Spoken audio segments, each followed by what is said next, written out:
The Dolphins with one of the upsets of 2019. What's up, everybody? Fred Richani, TSC, your home for sports news updates, interviews, and everything in between. If you're new here, please consider subscribing.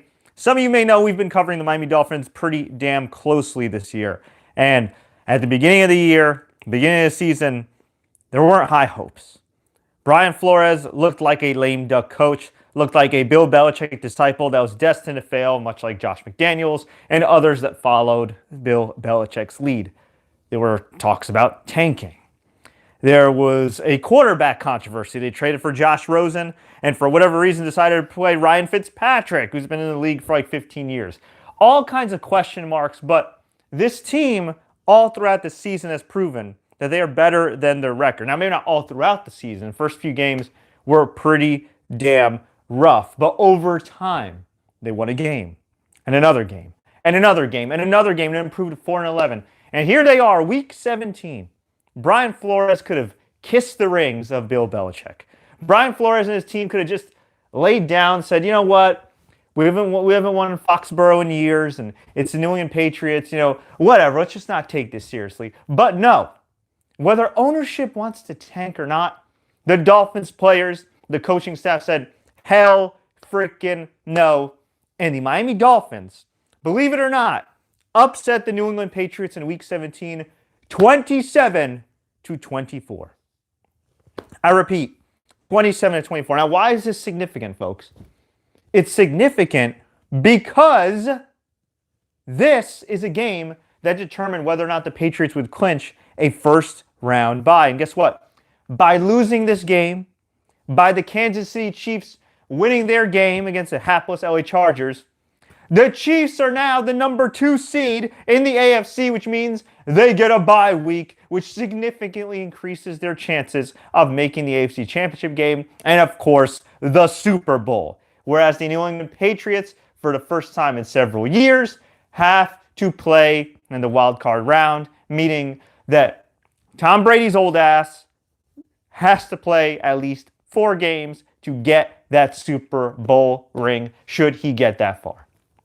Now, Tom Brady's old ass is still a badass, but in recent weeks, he has not played well. He has not looked great. He is absolutely deserving of the all-time GOAT status, but look, Father Time's undefeated. He wasn't horrific, but he was not heroic. And the Patriots tried to do that last-minute lateral play similar to the miracle in Miami, but they just couldn't get the job done. Here's some key numbers here.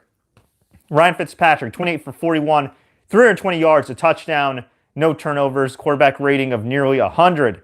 Tom Brady, 16 for 29, 221 yards, 2 touchdowns, 1 interception, a quarterback rating of 88.4. Not that great. The Dolphins as well, looking really good with Devontae Parker. I'm really happy for him that he got a contract extension. 8 receptions, 137 yards. Gesicki had a touchdown catch as well. Just a damn good game overall. Ryan Fitzpatrick also had a rushing touchdown. So I got to say, as somebody that's covered the Dolphins very closely, watched damn near every Brian Flores, Ryan Fitzpatrick press conference, really follow this team from up and down. It's great to see the progress. Now, they will be getting a high draft pick. Obviously, it wouldn't be the highest draft pick. That goes to the Bengals, and of course, the Giants are pretty terrible, and there's a lot of other teams that are pretty terrible at 5-11 or below. But I got to say, Dolphins are definitely better than their record.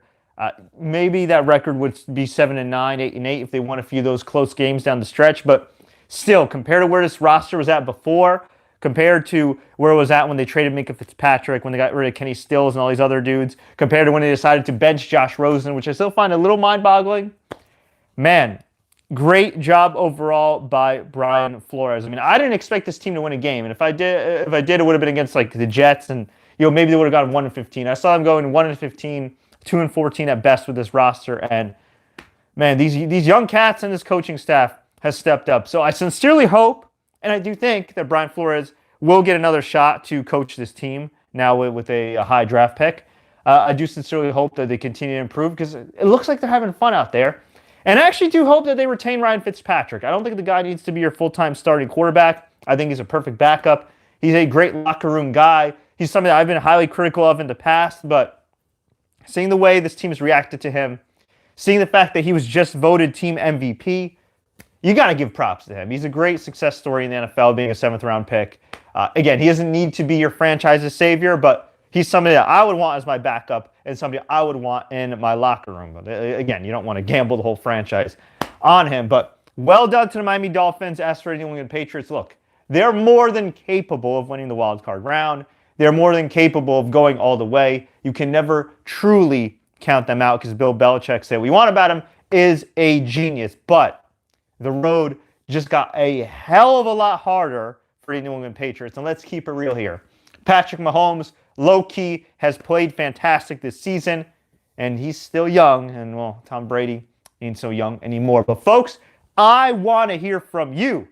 Do you think this changes the entire complexion of the AFC playoff picture? Do you think the Patriots make it out of the first round?